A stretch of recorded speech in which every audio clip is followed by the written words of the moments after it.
Hello guys, welcome to the channel. Today I'll tell you how to change your username or profile picture on Instagram.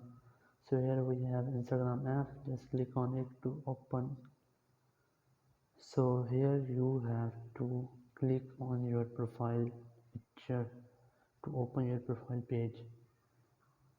Here you have to click on edit profile. So you can change your username. First we have to change our username. So here we are changing it.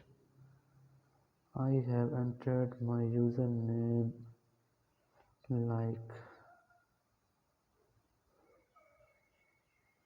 so. It will refresh. This username is not available.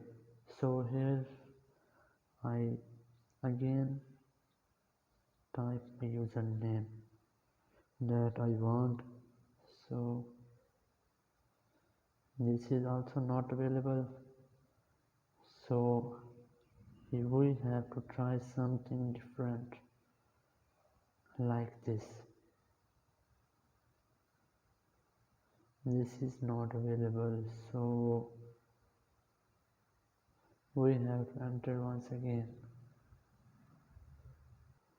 So guys, I have entered a username that is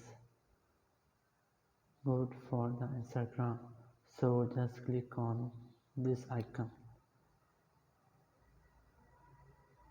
So my username is successfully changed. Now I have to edit my profile picture.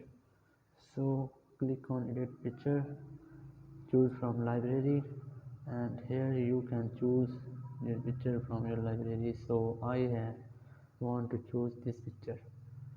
Click on done, and our profile picture is successfully changed after this loading. So this process is completed. This is my profile picture that is changing, and this is my username that is also changed. So guys, thank you very much for watching the video. Until next video, bye bye.